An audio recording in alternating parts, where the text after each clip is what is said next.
বন্ধুরা, আমরা প্রথম টিউটোরিয়ালে দেখিয়েছিলাম যে কিভাবে একটা এক্সেল শিট ওপেন করতে হয়, তারপর নতুন শিট কিভাবে নিতে হয় এবং কিভাবে সেভ করতে হয়, তারপরে কিভাবে প্রোটেক্ট দিতে হয়, অর্থাৎ পাসওয়ার্ড দিতে হয়। তো আজকে আমরা দেখাবো যে আপনি যে পাসওয়ার্ডটা দিয়েছিলেন সেই পাসওয়ার্ডটা আবার কীভাবে রিমুভ করবেন। অনেক সময় আমাদের পাসওয়ার্ড রিমুভ করা প্রয়োজন হয়ে থাকে, তো আমরা সেই পাসওয়ার্ডটা কীভাবে রিমুভ করে দিব আমরা সেটা দেখব। তারপর আমরা দেখব যে প্রিন্ট অপশানটা, তারপরে শেয়ার, এক্সপোর্ট, পাবলিশ, এই অর্থাৎ এই ফাইলের মধ্যে বাকি যেই অপশানগুলো আছে সেই অপশানগুলো আলোচনা করব। এছাড়া আমরা আলোচনা করব এখানে ক্লিপবোর্ডটা নিয়ে, অর্থাৎ ক্লিপবোর্ডের মধ্যে যে অপশানগুলো আছে সেই অপশানগুলো নিয়ে আলোচনা করব। তো বন্ধুরা, ধরুন আমি প্রথম টিউটোরিয়ালে যেই শিটটাতে আমি পাসওয়ার্ড দিয়েছিলাম সেই শিটটা হচ্ছে এটা, অর্থাৎ আমরা এখান থেকে যেতে পারি, আপনার যেখানে আমরা সেভ করে রাখছিলাম সেখান থেকে নিতে পারি, অথবা উইন্ডোজ অফিস 10-এ আপনি শুধু জাস্ট এখান থেকে ফাইলে ক্লিক করলে আপনার ওই ফাইলগুলো চলে আসবে, তো আপনি এখান থেকে সহজে ওপেন করতে পারবেন। তো আমি এখান থেকে ওপেন করব। তো দেখুন, ওপেন করতে যখন করতে চেষ্টা করতেছি আমি, তখন এখানে পাসওয়ার্ড আছে, অর্থাৎ আমরা গত টিউটোরিয়ালে যে পাসওয়ার্ডটা দিয়ে এটা সেভ করেছিলাম আমি সেই পাসওয়ার্ডটা দিব এখন। 1 2 3 4। ওকে, দেখুন এটা ওপেন হয়ে গেছে।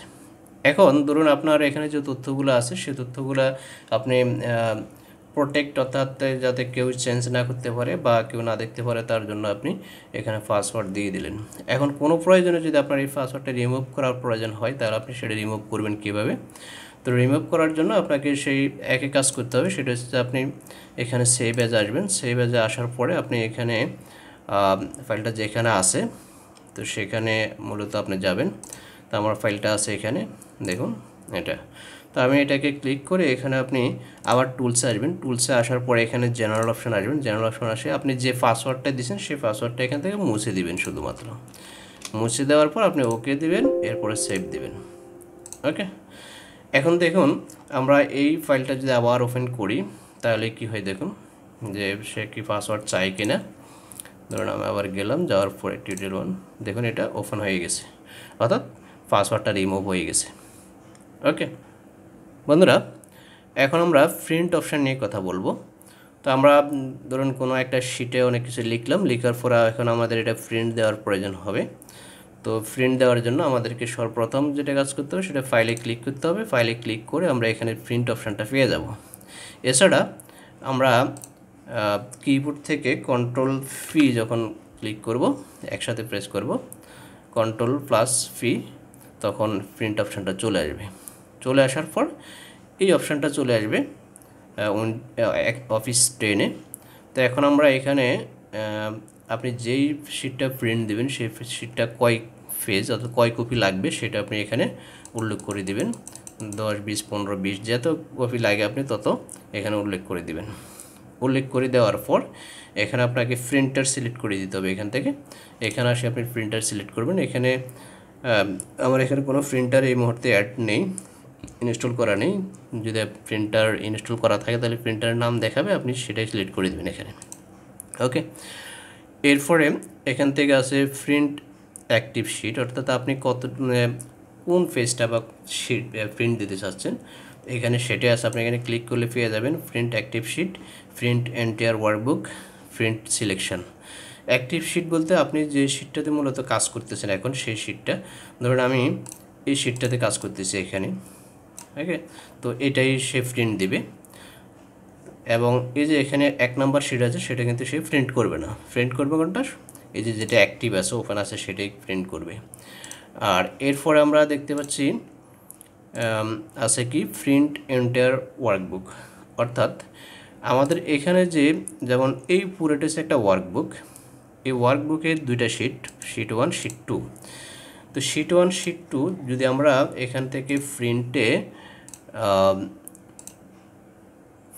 এন্টায়ার ওয়ার্কবুক দিই তাহলে কি হবে, অর্থাৎ এই ওয়ার্কবুকে যতগুলো শিট আছে ওই শিট প্রত্যেকটা শিট সে প্রিন্ট করে দিবে। ওকে, এরপর আছে প্রিন্ট সিলেকশন।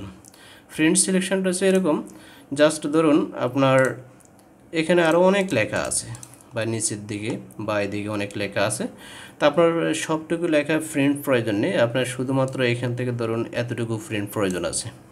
তা আপনি কী করলেন, এতটুকু সিলেক্ট করলেন, সিলেক্ট করার পরে আপনি এখানে প্রিন্ট অপশানে আসলেন, আসার পরে আপনি এখানে এই প্রিন্ট সিলেকশন যখন করে দেন, দেখেন শুধু যতটুকু সিলেকশন করুন ততটুকু এখানে দেখাচ্ছে। তখন আপনি এটা প্রিন্ট দিলে শুধু ওই সিলেকশনকৃত এলাকাটাই প্রিন্ট হয়ে যাবে। এরপরে এখান থেকে আপনি পেজ নাম্বার দিয়ে দিতে পারবেন, যে কত নাম্বার থেকে কত নাম্বার পর্যন্ত আপনি প্রিন্ট করবেন। ধরুন আপনি 1 নাম্বার থেকে, এখানে 20টা পেজ আছে, তো আপনি 1 নাম্বার থেকে 5 নাম্বার পেজ পর্যন্ত প্রিন্ট দেবেন, তাই 1 to 5 দিয়ে দেবেন, তাহলে এটা হয়ে যাবে। আচ্ছা, এখন এরপর আছে কালেক্টেড। সেটা হচ্ছে এরকম, যেমন দেখুন 1 2 3 এভাবে আছে। আপনি যখন প্রিন্ট দিবেন, যে আপনি এখানে 7 কপি প্রিন্ট দিবেন প্রত্যেকটা, 1 থেকে 5 নাম্বার পেজ পর্যন্ত, বা 6 কপি প্রিন্ট দিবেন 1 থেকে 5 নাম্বার পেজ পর্যন্ত। এখন আপনি চাচ্ছেন যে প্রথমে 1 নাম্বার 2 নাম্বার 3 নাম্বার এভাবে এক সেট বাইরে হয়ে যাবে, তারপর আবার নতুন করে 1 2 3 অর্থাৎ পেজ নাম্বার অনুযায়ী সে প্রিন্ট দিবে। তো যদি চান আপনি তাহলে এটা ক্লিক করবেন। আর যদি না চান যে না আমার 1 নাম্বার পেজটা প্রথমে 6 কপি হয়ে যাবে, এরপরে 2 নাম্বার পেজটা 6 কপি হবে, এরপরে 3 নাম্বার পেজটা 6 কপি হবে, এরপরে 4 নাম্বার পেজটা 6 কপি হবে, এরপরে 5 নাম্বার পেজটা 6 কপি হবে, যদি এভাবে চান তাহলে আপনি এখানে ক্লিক করলে তাহলে ঠিক ওইভাবে প্রিন্টটা বের হবে। ওকে, এরপর হচ্ছে ফ্যাট ওরিয়েন্টেশন। সেটা হচ্ছে এই যে ওরিয়েন্টেশনটা এরকম, আপনি এটা হচ্ছে ফ্ল্যাট রেট সিস্টেম, অর্থাৎ এখানে কাগজটা অর্থাৎ যে পেপার আপনি প্রিন্ট দেবেন সেই পেপারটা খাড়াখাড়িভাবে আছে। আর এরপরে যদি এভাবে না হয়, যদি আপনার এখানে দেখা যাচ্ছে যে লেখাগুলো আরও এইদিকে আছে যেগুলো কাটা যাচ্ছে, তাহলে আপনি কী করবেন, ল্যান্ডস্কেপে দিলে তাহলে সেটা এভাবে হয়ে যাবে। ওকে, আড়াআড়ি হয়ে যাবে। এরপরে এখানে আছে পেপার সাইজ। পেপার অনেকগুলো সাইজ আছে, তো সাধারণত আমরা A4 সাইজের পেপারই ব্যবহার করে থাকি। লেটার সাইজের আছে, তারপর ট্যাবলেট আছে, লিগ্যাল আছে। তো আপনি যেই সাইজের পেপার আপনি ইউজ করবেন সেই সাইজের পেপারটা সাইজ আপনি এখানে দিয়ে দিবেন। তো আমরা সাধারণত সব জায়গাতেই A4 সাইজ পেপার ব্যবহার করে থাকি, তাই আপনি এটা সাইজটা দিয়ে দিবেন। ঠিক আছে, এরপরে এখান থেকে আপনি মার্জিন ঠিক করে দিবেন, যে আপনার উপরে ডানে বামে পাশে কতটুকু রাখবেন জায়গা, সেটা আপনি এখান থেকে সিলেক্ট করে দিতে পারবেন। ওকে, এরপরে এখানে আছে আপনি ধরুন যে আপনার এখানে প্রিন্ট দিচ্ছেন, প্রিন্ট দেওয়ার সময় দেখা যাচ্ছে যে আপনার পেজ সেটআপটা আপনি করতে পারছেন না, এখানে এই পর্যন্ত আসি, এদিকে আরও ডান দিকে আরও কিছু লেখা চলে যাচ্ছে।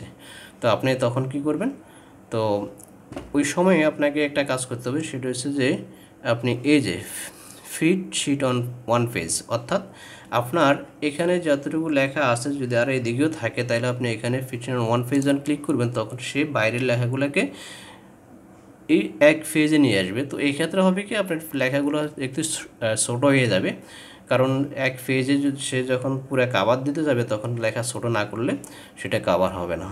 ওকে, তো এইভাবে আপনি এটা প্রিন্টটা সাজিয়ে নিতে পারবেন। সাজিয়ে নেওয়ার পর আপনি সব দিকে যখন কমপ্লিট হয়ে যাবে, তখন আপনি এখানে প্রিন্টে ক্লিক করলে সেটা প্রিন্ট হয়ে যাবে। ওকে, আশা করি প্রিন্ট অপশানটা বুঝতে পারছেন। এরপরে আমরা আলোচনা করব শেয়ার নিয়ে। শেয়ার হচ্ছে এরকম, যখন আপনি এই ওয়ার্কশিটটাতে কাজ করলেন, কাজ করার পর এটা আপনি কাউকে মেইল করতে হবে। যদি মেইল করতে হয় তাহলে আপনি এখানে মেইলে ক্লিক করবেন, মেইলে ক্লিক করলে এখান থেকে আপনি এই অপশানগুলো চলে আসবে। তো এই অপশানগুলোর মধ্যে প্রথম আছে যে everyone gets a copy to review, অর্থাৎ আপনি যে লেখাটা বা শিটটা তৈরি করছেন সেই শিটটা আপনি এখানে এই যে এভরিওয়ান গেট এ কপি, অর্থাৎ আপনার এখানে যদি কোনো ইমেল, অনেকগুলো ইমেল বা কোলাবরেট করা থাকে বা একসাথে করা থাকে, তাহলে এখানে আপনি যখন ক্লিক করবেন তখন সবার কাছে এই শিটটা চলে যাবে। ওকে, এরপর আছে এখানে সেন্ডের লিঙ্ক, অর্থাৎ আপনি যদি কোনো লিঙ্ক দিয়ে থাকেন তাহলে আপনার প্রত্যেকের কাছে ওই লিঙ্কটা চলে যাবে। আর তখন যখন লিঙ্ক চলে যাবে তখন ওই লিঙ্ক দিয়ে যাদের কাছে যাবে তারা লিঙ্কে ক্লিক করলেই এই শিটটা ওপেন হবে। তারপরে সেন্ড অ্যাজ পিডিএফ, আপনি কাজ করছেন এমএস এক্সেলে, সেটা যদি যাদের কাছে পাঠাবেন তাদের কাছে যদি পিডিএফ আকারে যদি চান যে পাঠাতে চান, অর্থাৎ আপনি চাচ্ছেন যে আপনি যা লিখছেন বা যে শিটটা পাঠাচ্ছেন সেটা যাতে অন্য কেউ চেঞ্জ না করতে পারে বা কোনো কিছু না করতে পারে, তাহলে আপনি পিডিএফ হিসেবে পাঠাবেন। তখন এখানে এই পিডিএফ ক্লিক করে এখান থেকে আপনি অ্যাটাচমেন্টটা করে পাঠাতে পারবেন, আর যাদের কাছে যাবে তখন পিডিএফ হয়ে যাবে। ওকে, এখানে এইভাবে অপশানগুলো আছে, ফ্যাক্স আছে।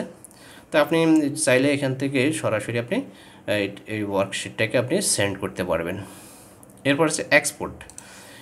এক্সপোর্ট হচ্ছে এরকম যে ধরুন আমরা এখানে যে অফিসে কাজ করতেছি সেটা হচ্ছে অফিস 10, তারপর অফিস 7 আছে, 2003 আছে, বা আরও আগের আছে 97। তো সাধারণত আপনি বর্তমানে যে অফিস 10 আছে, তো অফিস 10-এর যেই ফাইলগুলো আছে সেগুলো দেখা গেছে আপনি 2003-এ আপনি পড়তে পারবেন না, ওপেন হবে না। তখন আপনি কি করবেন, যে অফিস 10-এ কাজ করছেন ঠিক আছে, কিন্তু এটাকে আপনি অপশানটা চেঞ্জ করে আপনি ভার্সনটা চেঞ্জ করে আপনি নিয়ে যেতে পারবেন। দেখুন এখানে এক্সেল 97 থেকে 2003 পর্যন্ত আছে, অর্থাৎ আপনি এখানে যদি নিয়ে যান তাহলে দেখা গেছে যে 97 থেকে 2003-এর পরে আর যেগুলো আছে সবগুলোতেই ওপেন হয়ে যাবে, ঠিক আছে। কিন্তু আপনি যদি অফিস 10-এ সেভ করেন তাহলে কিন্তু এই যে 97 থেকে 2003 পর্যন্ত এগুলো কিন্তু ওপেন হবে না। ওকে, তাই আপনি এই অপশানটা চেঞ্জ করে আপনি এখানে সেভ করতে পারেন এভাবে এটাতে, তাহলে দেখা গেছে আপনি যে কোনো ইয়েতে এটা ওপেন হবে এবং সবাই এটা কাজ করতে পারবে। তারপরে এখানে আছে uses the Excel spreadsheet format. Excel spreadsheet ফরম্যাটটা হচ্ছে অনলাইনে, অর্থাৎ এটা গুগলের একটা অনলাইন স্প্রেডশিট। আপনি সেই ফরম্যাটে যদি পাঠাতে চান তাহলে সেই ফরম্যাটে এটা আপনি সেভ করতে পারবেন। তারপরে এই যে ওপেন ডকুমেন্ট স্প্রেডশিট, যদি আপনি ওই যে অনলাইন যে স্প্রেডশিট আছে সেটা যদি আপনি ওপেন করতে চান তাহলে এখানে ক্লিক করতে হবে। তারপরে ম্যাক্রো এনেবল ওয়ার্কবুক টেমপ্লেট, যদি টেমপ্লেট হিসেবে এটাকে সেভ করতে চান, তারপরে বাইনারি ওয়ার্কবুক হিসেবে সেভ করতে চান, অর্থাৎ আপনি এখানে যে ফরম্যাটগুলো আছে সেই ফরম্যাটগুলোতে যে কোনো যেটাতে আপনি সেভ করতে চান তা আপনি সেই অপশানটাতে ক্লিক করে আপনি তারপরে সেভ এজে ক্লিক করবেন। ওকে, তাহলে ওই যে আপনি কাজ করছেন মূলত অফিস 10-এ, কিন্তু এখান থেকে আপনি যেটাতে ক্লিক করবেন সেটাই কনভার্ট হয়ে সেই ভার্সনে চলে যাবে, ঠিক আছে। এ হচ্ছে এক্সপোর্টের কাজ মূলত। তো এখন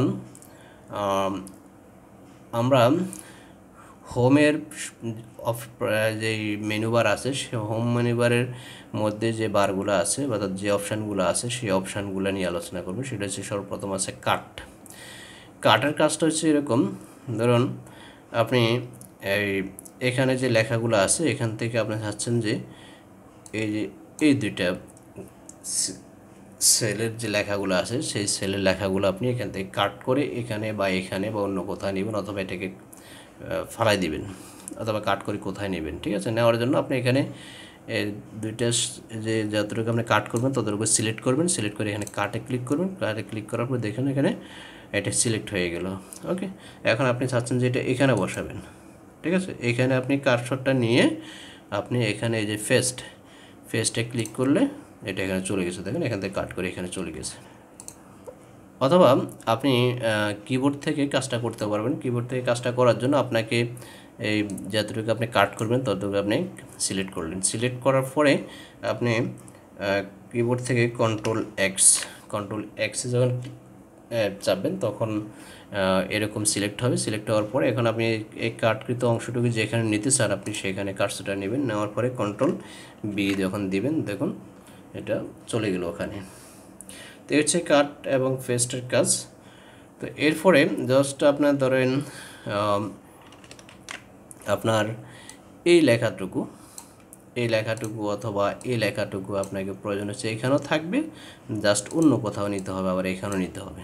তখন আপনি কী করবেন, এই লেখাটা আপনি নতুন করে না লিখে আপনি কী করবেন, এই লেখাটাকে আপনি কপি করবেন। জাস্ট আপনি এটাকে সিলেক্ট করলেন, সিলেক্ট করার পরে এখানে কপিতে ক্লিক করবেন, ক্লিক করে আপনি এখানে আবার এসে মাউসের রাইট বাটন ক্লিক করে এখানে পেস্ট এখানে দিতে পারেন, অথবা এখানে পেস্ট দিতে পারেন।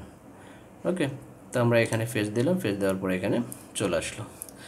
এটা আপনি ঠিক কিবোর্ড দিয়ে করতে পারবেন। কিবোর্ড দিয়ে করার জন্য আপনাকে যে কাজটা করতে হবে সেটা হচ্ছে যে আপনি যতটুকু আপনি কপি করবেন ততটুকু আপনি সিলেক্ট করবেন। সিলেক্ট করার পর কন্ট্রোল সি দিবেন। কন্ট্রোল সি দেওয়ার পর আপনি এখন যেখানে নেবেন সেখানে কার্সরটা রাখবেন। রাখার পরে আপনি কন্ট্রোল বি দিবেন, তাহলে দেখুন চলে আসছে ওখান থেকে। এবার আপনি যতটুকু প্রয়োজন ততটুকু আগে সিলেক্ট করবেন, সিলেক্ট করে কপি করবেন, তারপরে পেস্ট দিলেন, চলে আসবে। ওকে, আচ্ছা, এখন এখানে আছে ফরম্যাট পেইন্টার। ফরম্যাট পেইন্টারের কাজটা কি? ফরম্যাট পেইন্টারের কাজটা হচ্ছে, ধরুন আমি এটাকে, তো আবার দেখা যাচ্ছে এটাকে আমি কী করলাম, একেবারে আরও ছোটো করে দিলাম। ওকে, তো এখন আমি চাচ্ছি যে আমার এখানে যে লেখাগুলো আছে বা এখানে যেভাবে আছে ঠিক এই লেখাগুলো ঠিক এইভাবেই এগুলোর মতো হবে। তো এখানে আমার যদি অনেকগুলো লেখা থাকে তাহলে আমি সবগুলোকে আবার এভাবে সাইজ করাটা অনেক কষ্টকর হয়ে যাবে। তাহলে আমি কি করব, আমার যে আপনি যেটার মতো চাচ্ছেন সেখানে আগে কার্সরটা নেবেন, নেওয়ার পরে অর্থাৎ ওই সেলটা সিলেক্ট করবেন। সিলেক্ট করার পর আপনি এখানে ফরম্যাট পেইন্টারে ক্লিক করবেন। ক্লিক করার পর এখন আপনি যতটুকু চেঞ্জ করতে চান অর্থাৎ যে অংশটুকু চেঞ্জ করতে চান ততটুকুকে আপনি জাস্ট এইভাবে ড্র্যাগ করে দেবেন। ড্র্যাগ করে দেওয়ার পর দেখুন যে অর্থাৎ এখন এখানে যে সাইজ দেখেন ঠিক এখানে একই সাইজ হয়ে গেছে, এটা একই সাইজ হয়ে গেছে। এখন আমার এখানে তো আরও যদি অনেকগুলো ডাটা থাকতো তা আমি সবগুলো ডাটা থেকে ঠিক একইভাবে আমি সেম করে ফেলতে পারতাম। ঠিক আছে, তো এই হচ্ছে ক্লিপবোর্ডের কাজ। তো আশা করি আজকে যতটুকু আপনাদেরকে দেখাতে পেরেছি ততটুকু আপনারা বুঝতে পারছেন। আর যদি কোনো কিছু না বুঝে থাকেন তাহলে অবশ্যই কমেন্ট সেকশানে কমেন্ট জানাবেন, তাহলে অবশ্যই আমি চেষ্টা করব যে আপনাদেরকে আরও ভালোভাবে বোঝানোর জন্য।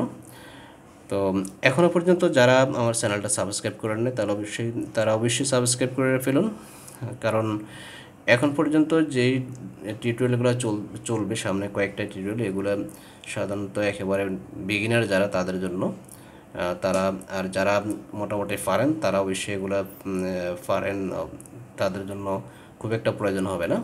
তো সামনের দিকে যখন আমরা ফর্মুলা বা আরও গভীরভাবে যাব তখন সেই জিনিসগুলো প্রয়োজন হবে প্রত্যেকেরই। তো আজ এই পর্যন্ত, ভালো থাকবেন, সুস্থ থাকবেন, আল্লাহ হাফেজ।